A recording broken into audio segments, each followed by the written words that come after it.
On this episode of YEGMS, I have Cody Price of the Rise Up Challenge, and I talk about some stuff I did over the long weekend, so stick around.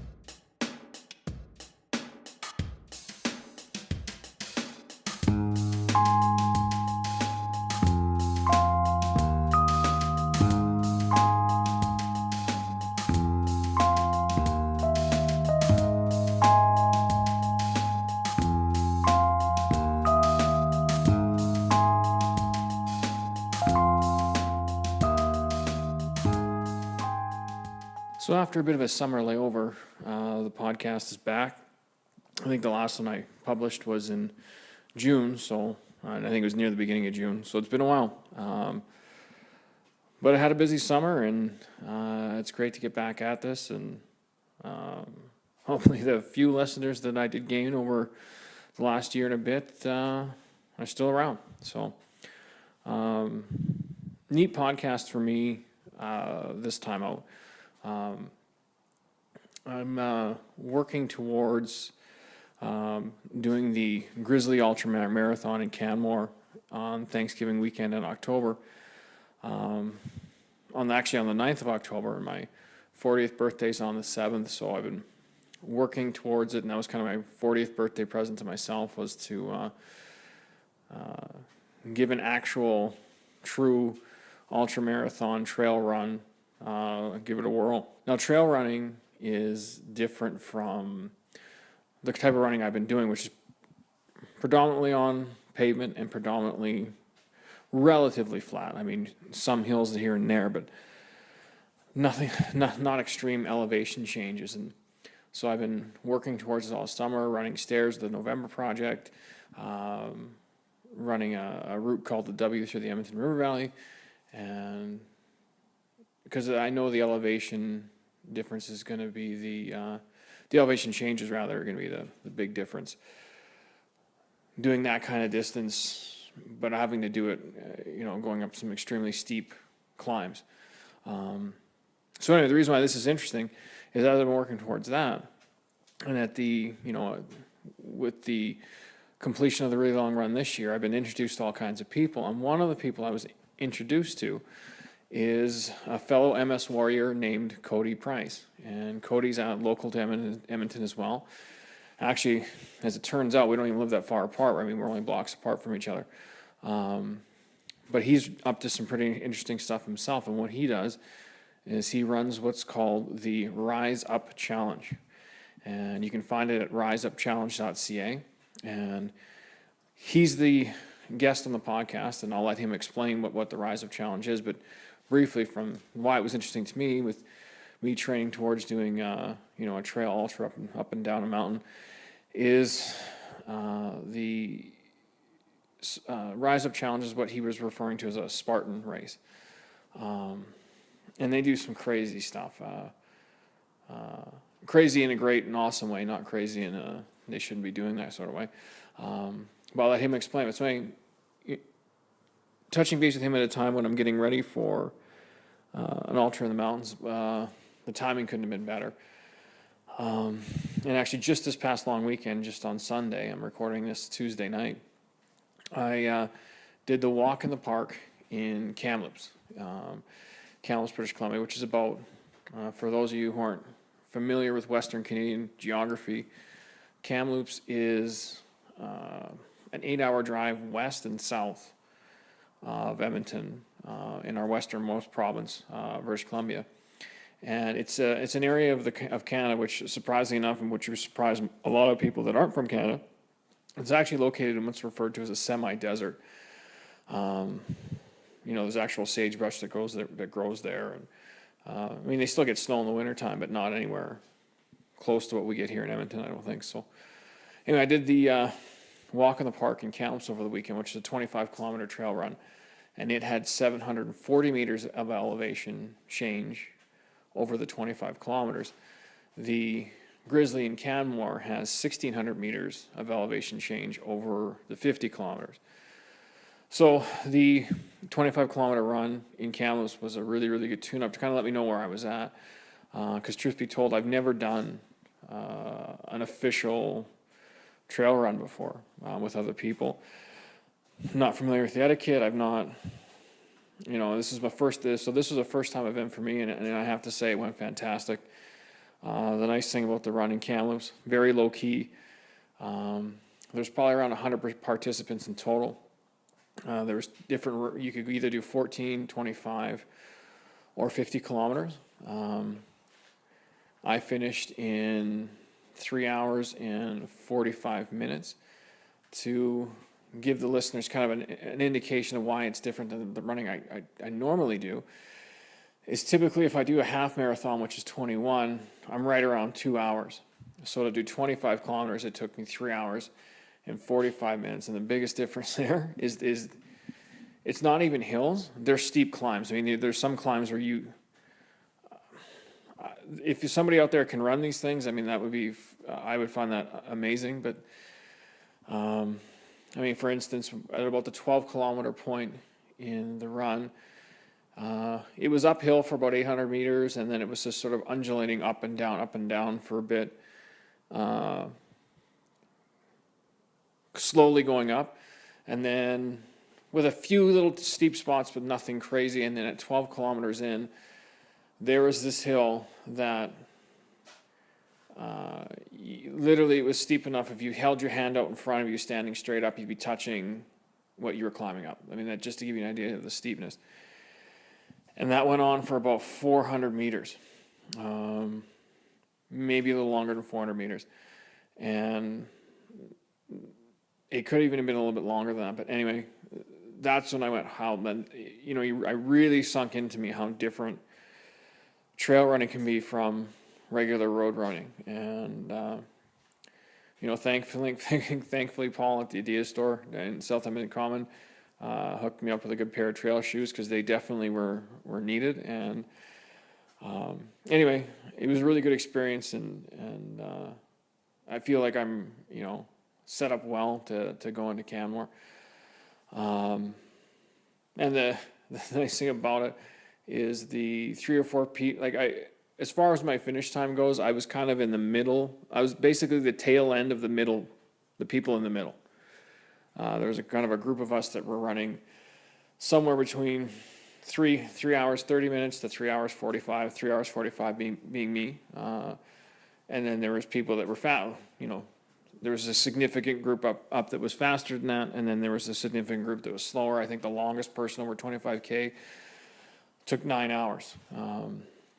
Again, just to give you an indication of how steep some parts of this course is, and how it's not just like walking on flat ground or running on flat ground. But anyway, the beginning end of the next wave of people that were finishing, a lot of them were in their 20s, so that made me feel pretty good. So yeah. So summer's over. I knew summer was over about a week and a half ago, because I had to taper for this run on the weekend. I actually started playing hockey again. I hadn't played hockey in full gear in quite a long time, so it's pretty interesting. And I recognized somebody that was out there playing shinny, and I skated over to him and I said, "Hey, you're not allowed to tell anybody about what you're seeing here," because it was pretty bad. So anyway, the podcast is back. Planning on releasing one monthly again, like the schedule was before. Now that we're back in the swing of things, kids are going back to school, and there's going to be one change in the podcast coming up, is that I'm going to do a review. I think I'm just going to call this segment Sean's Review. It'll come up after the interview. And what I'll be reviewing will be whatever catches my fancy. This podcast is completely non-for-profit. It doesn't generate any sort of revenue at all from advertising. So that means that I can pretty much review whatever I want and be as honest as I want to be. Because I'm not beholden to anyone. And the real sole reason for doing that is just to switch it up a little bit for myself, just to keep it a little bit fresh for myself, and hopefully add a point of interest to anyone listening. So. But here's the most important part of the podcast, and that is my guest today is Cody Price of the Rise Up Challenge. You can find the Rise Up Challenge online at riseupchallenge.ca. You can also find their Facebook group. from scanning around and talking to Cody, it sounds like the Facebook group is the best way to interact with them, and you can find them on Facebook by simply searching out Rise Up Challenge. I'm not going to go into too much detail here. Cody does a really good job of explaining what the Rise Up Challenge is, how he got involved with it, but also be aware that Cody was gracious enough to share with me and us his MS story. He's an MS Warrior, like many of you listening. And pretty cool and pretty inspiring stuff. So here's my interview with Cody, and stick around.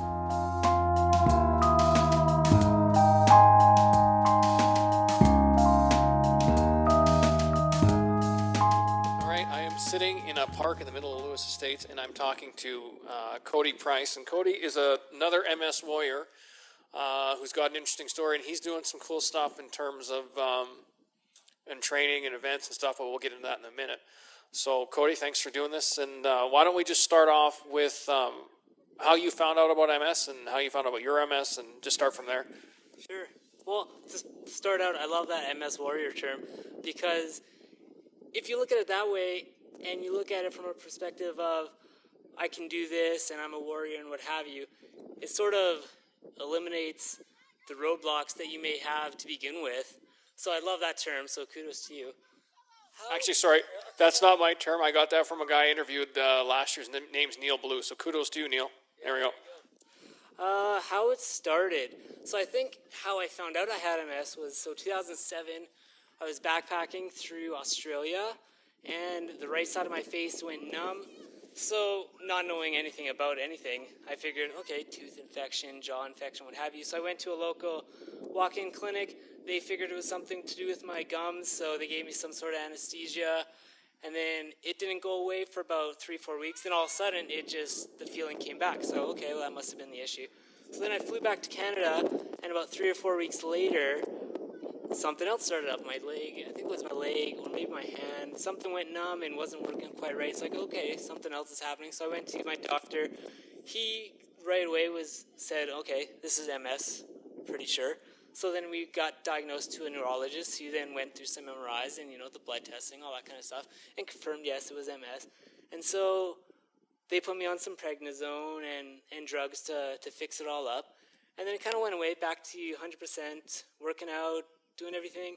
Then for the past 3 or 4 years, it would kind of come and go. You lose your hands, you lose your feet. One point, I think I lost my eyes for about 3 or 4 weeks, where I couldn't see. Everything was just looking like a film that was on skip. So that was quite interesting.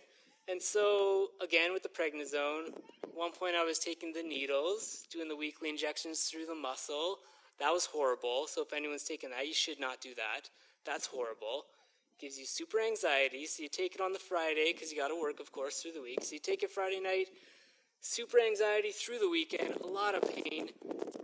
Kind of recovers about Sunday, and then it's back to work on Monday. So it's not a good cycle to be in. And so I, of course, stopped that after about 6 months. And then from about 2013 to 2014, 15, I didn't have any symptoms. 100%, no drugs, not anything. So I thought, great. And then I did a series of races that may or may not have inadvertently caused my leg to flare up. And from, I think, mid-2014 to the end of 2014, I've had the left leg just shot.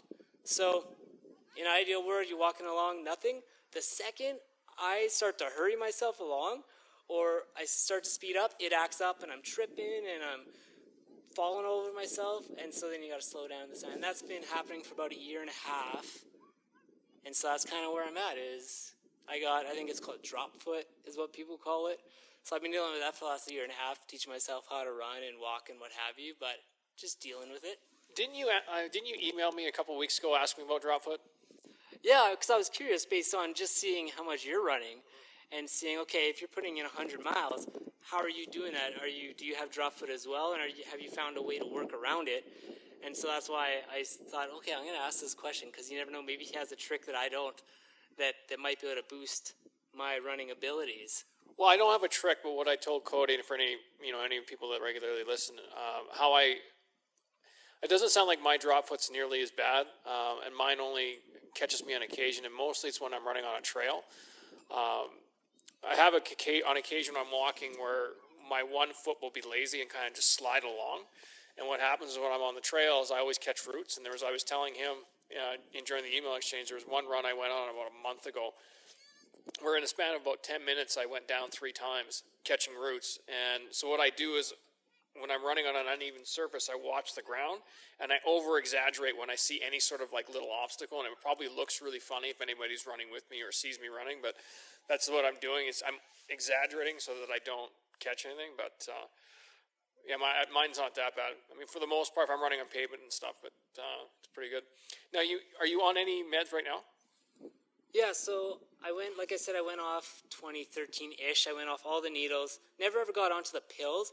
And then last November, I think it was, so I went on the Limtrata treatment. And that's where you do IV treatment for 5 days straight, 8 hours a day. And then from there, it's just recovering. And they basically take blood tests every month, blood and urine, to determine if it's working, if it's not working. And then this November, I'll go through the second round of treatment, which is 3 days, 8 hours a day. And then after that, I believe they wait a couple months. And then they start doing the MRIs to see if there's new lesions, if anything's changed. But from what I am told, that it is the closest thing to a cure that they've figured out thus far. And the way it was positioned to me was, if your body is not attacking itself, because Limtrata is supposed to stop it in its tracks from deteriorating further. So hypothetically, if your body's not attacking itself, that gives it opportunity to maybe heal yourself in a way. So at minimal, if I do this and my leg stays at it as it is, but I have no other issues, then I'm okay with that. Then that's awesome. Because then I can still run, I can still work out, I can still do whatever. So that's fine by me. Yeah, that sounds. I actually hadn't heard of that one until now. I've been on Tecfidera for about 2 years now, and it's easy. I mean, I know some people get some problems with their stomach with it. I haven't, so it's just like taking a vitamin in the morning. It's not even a big deal. So you mentioned training a few times, and to be honest with you, from a selfish point of view, that's it's all fun and games to talk about MS, but actually I really want to talk to you about the Rise Up Challenge because in a way that's how we both came on each other's radars. So. Just so people listening know, how Cody and I met was actually through a girlfriend of a really good friend of mine who came to one of the events for the really long run. And she just said, well, I've got, there's this guy I work with, he does similar kind of stuff, blah, blah, blah, you guys should meet. So anyway, through social media, Facebook and all that, this is actually the first time we've ever met in person, but that's how we met. But Cody actually organizes something called the Rise Up Challenge, but I'm going to let him explain that and how it kind of started. It all started, we'll say, early 2015. I got asked by somebody to help them train for something similar known as the Spartan Death Race. And what that is, in a nutshell, is you're pretty much tasked with all these physical and mental challenges that just push you past your limits for the duration of, say, 4 days, give or take. You don't know what you're going into. You just know you're going to be working on no sleep, on no food for about 4 days. So as I was researching to help this guy train for this event, we came across, what's going on with it, how do they plan for it, and we soon realized that there actually isn't a lot of infrastructure involved with it. They really utilize rocks, logs, the woods, water, whatever is in the environment. And so we thought, okay, maybe this is something that I can bring into Edmonton, make it local, and do something similar, but with a positive twist on it. And that's kind of how it has developed over the last year and a half. And so we're on we did October, May, and this is our third event, which is in October. And what this one is, and I know some are listening, and so I'll give some detail of what's going on. So this event takes place October 1st at Horlack Park. It runs from 8 p.m. to maybe 8 a.m., We're going to try and push them for about 8 to 12 hours, and they're going to run through the night, and they're just going to be given with a lot of tasks. Some examples is, I think the first couple tasks is we got a bunch of tires from Tirecraft. They'll have to flip that 1.5 kilometers, pick it up as a group, carry it for another kilometer. Then we got Burnco, donated a couple bags of gravel for us, so we'll get them to do some stuff with that gravel.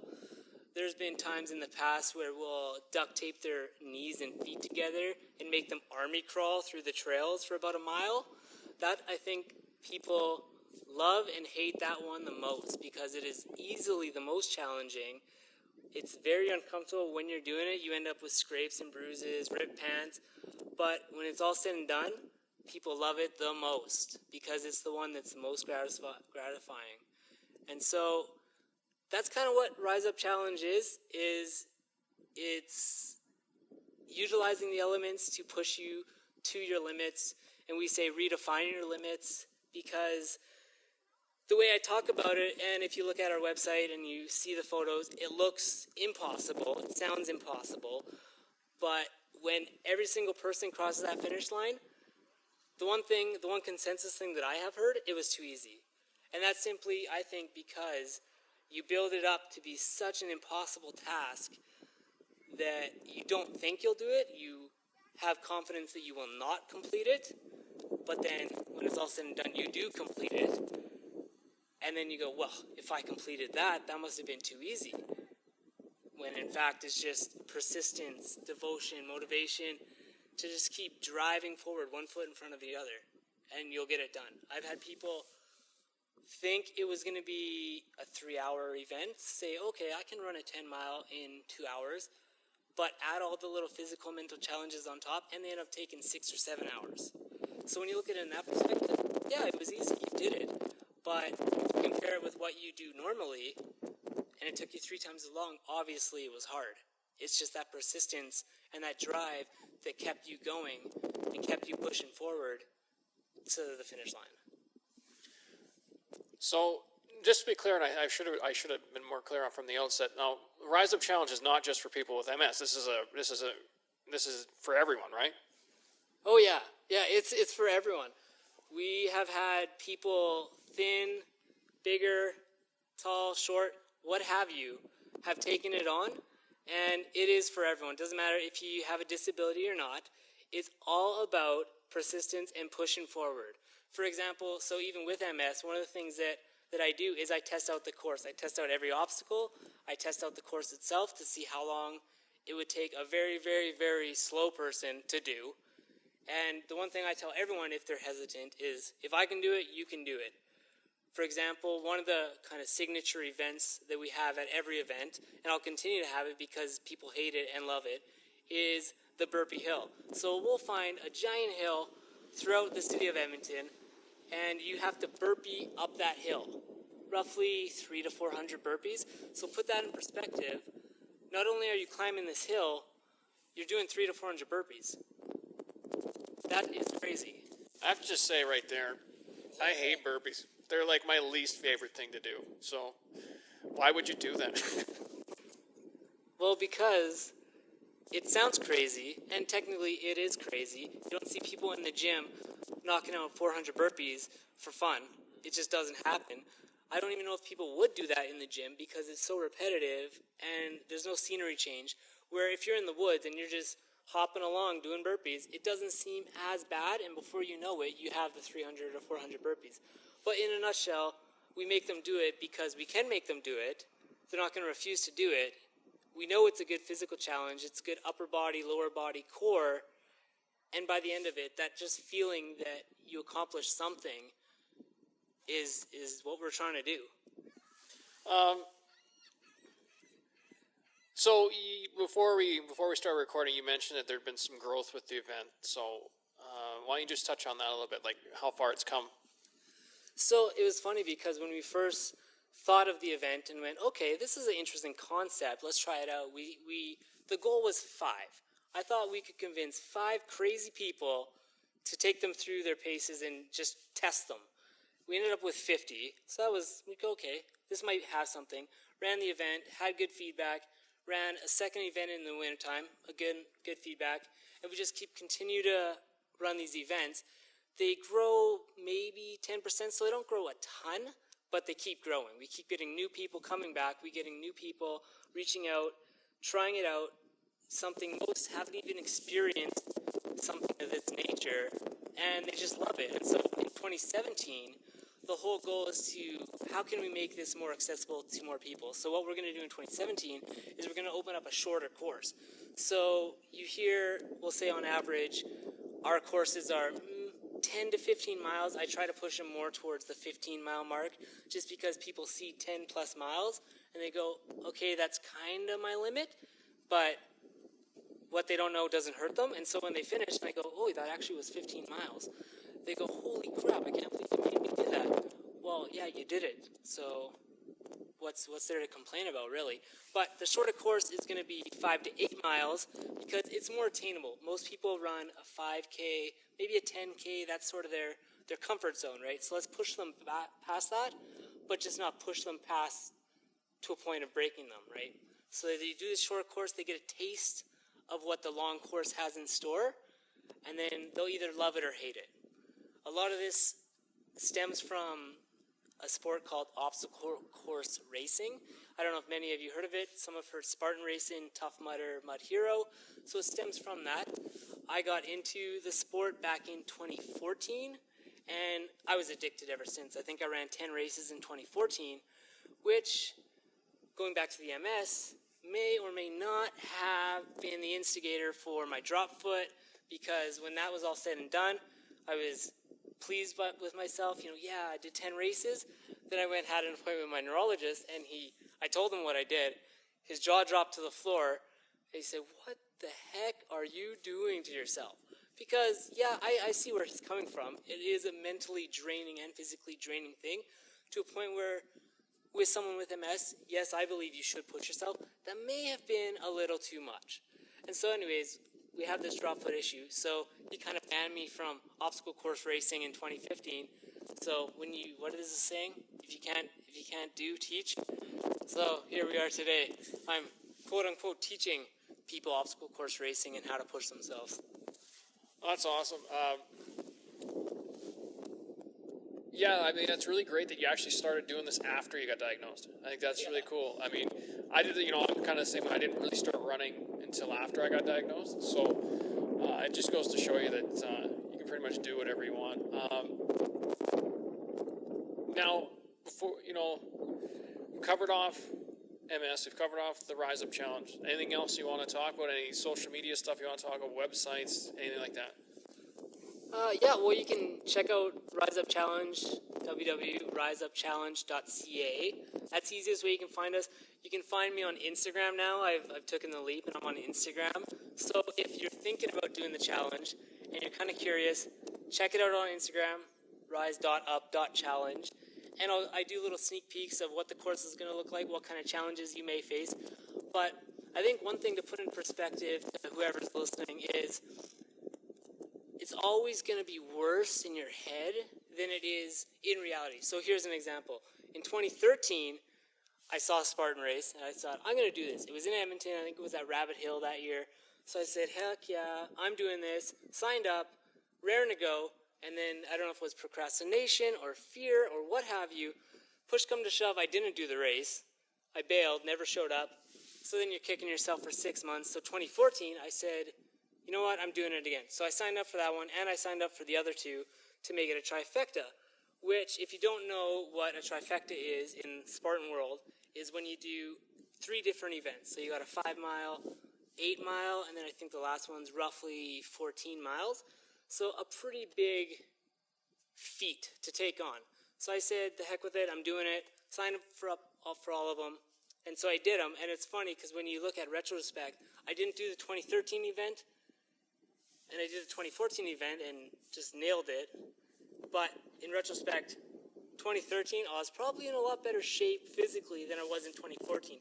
Slacking on the running, gained a bunch of weight, but I still did it. So the one thing I can just say to your listeners, what have you, is whatever you think is bad, it's not that bad, because in retrospect, I probably would have did a lot better in 2013 if I would have took it on.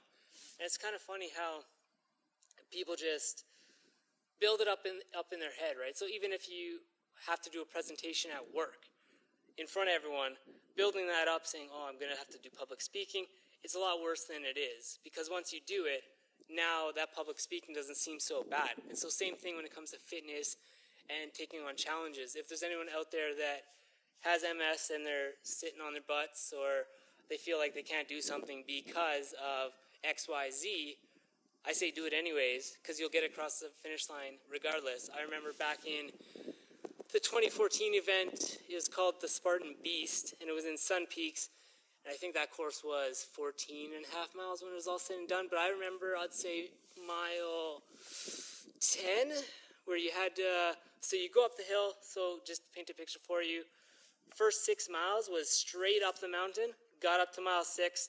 It was funny because there was a medic station there, and I broke down in tears because it took me so long and it hurt so much. I was crying. I was going to quit. And these 2 girls I was with that was running with me said, hey, you know what? The next mile is downhill, so let's just do the next mile and go from there. So I did that. So mile after mile after mile, make it down the hill. I think I got 10 miles in. I go, okay, feeling good about myself, feeling good.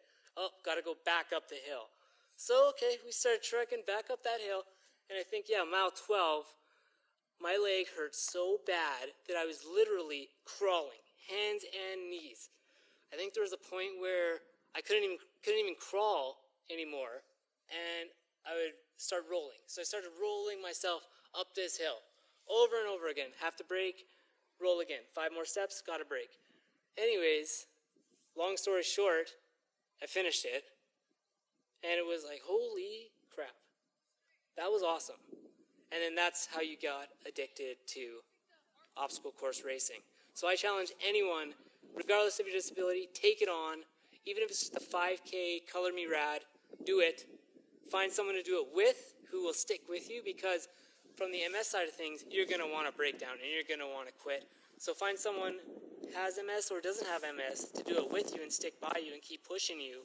And it's not going to be fun, and it's not going to be pretty, but you're going to do it, and it'll change your life forever, and then you'll be hooked. And then that's where you'll see the strides and the successes come in, where it'll change your life. And MS won't even be a hurdle. It'll almost be your driver.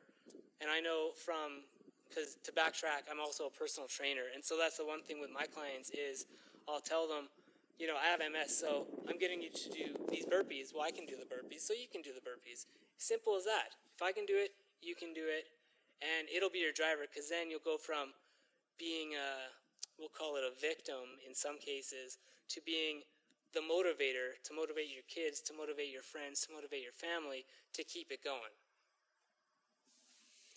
Well, I don't think anybody could put it any better than that. So I think this is a really good place to cut off. Cody, that was awesome stuff, bud. And I really appreciate you taking the time to sit down with me. Actually, it's been a pretty nice night, so it's really worked out well. So thanks again. Yeah, no worries. Anytime. Okay, so that was Cody Price, the Rise Up Challenge. I'll put all the links and stuff in the description on the blog. And if you have trouble getting a hold of him, get a hold of me and I'll put you in touch with him.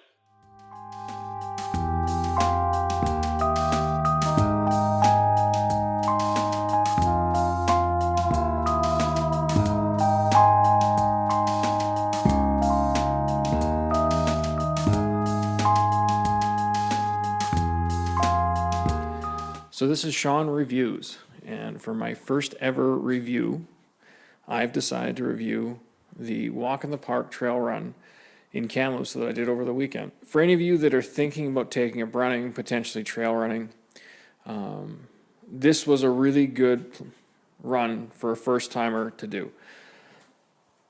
From the standpoint of, it was really low-key and everyone was super friendly. Like I think I mentioned in the intro, there was less than 100 entrants. And if any of you out there who've done like a standard half marathon, or even a 5 or 10K run, typically the day before or the day of, you go in and to a preset location and you pick up your package for your sign-up fee, and it usually has your number thing that you pin on. Maybe some door prize type stuff, some swag, maybe some gels, or who knows. But there's always a kind of like a bag, and you pick it up, and there's usually coupons and things like that. So this was no different. So we got to Kamloops on Friday, and then Saturday we had to go to a store called the Runner's Soul in Kamloops, and to get our package. And I've done half marathons before, and there's always the sort of the swag bag you get or whatever. The big key here with this run is you go and pick up, and you're expecting more pageantry and more.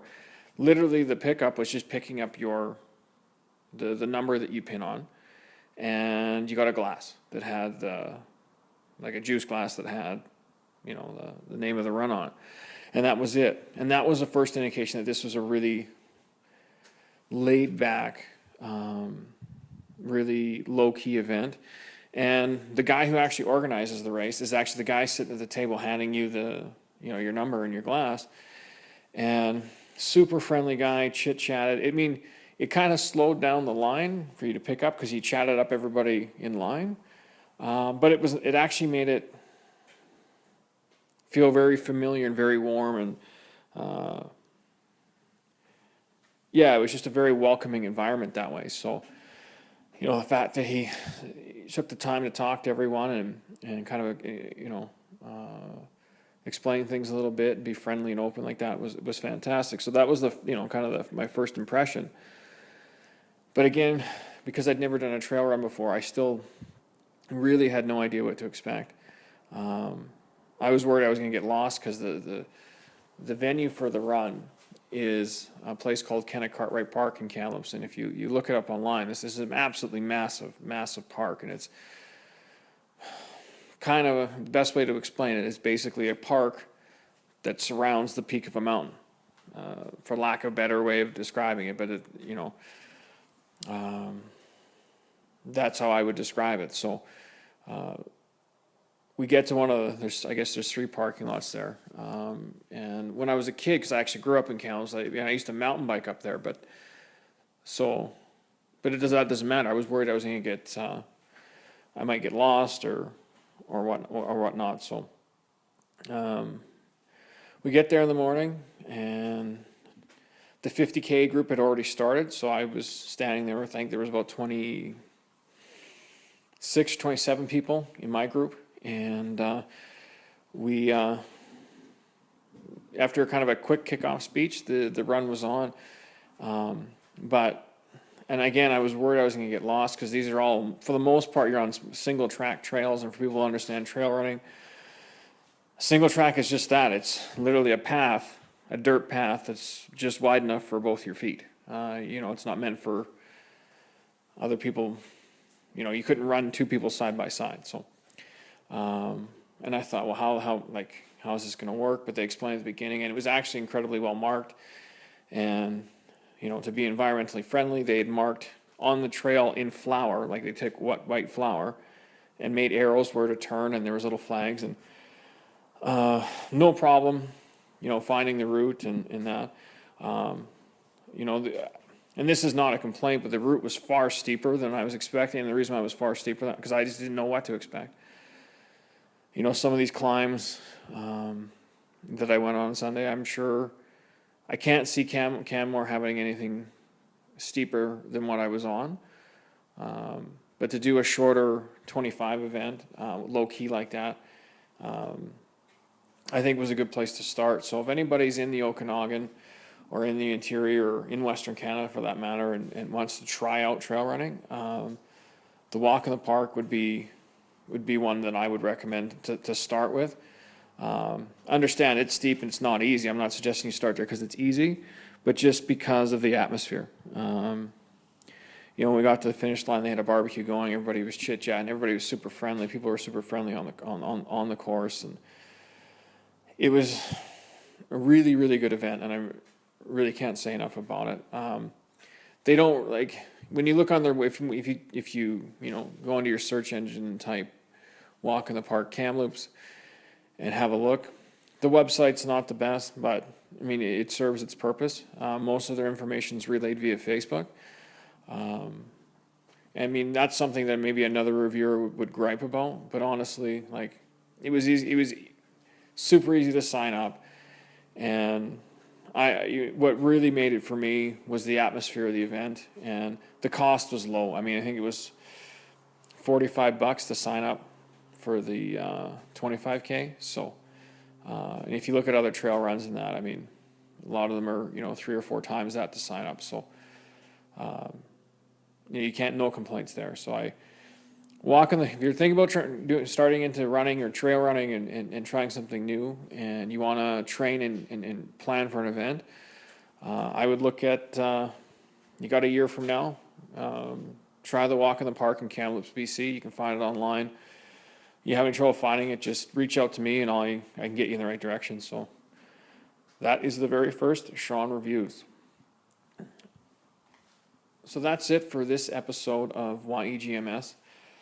Like I said, I'm really committed to putting out one of these a month for the foreseeable future. I mean, summertime just got busy, so I mean, I'm human, and this isn't this isn't a job. So, but yeah, I'm committed to doing one of these a month, and actually, I'm hoping to grab some audio when I'm in Canmore in first weekend of October doing the Grizzly Ultra Marathon. So the next episode will probably come out shortly after that. Really like to thank my guest on this episode, Cody Price. Awesome conversation. And actually, Cody and I were communicating a little bit over Facebook today, and I think he's going to start running some stairs with me in the November project in Commonwealth next week. So that'll be awesome if he can start coming out. Anyway, we will talk to y'all later. Thanks.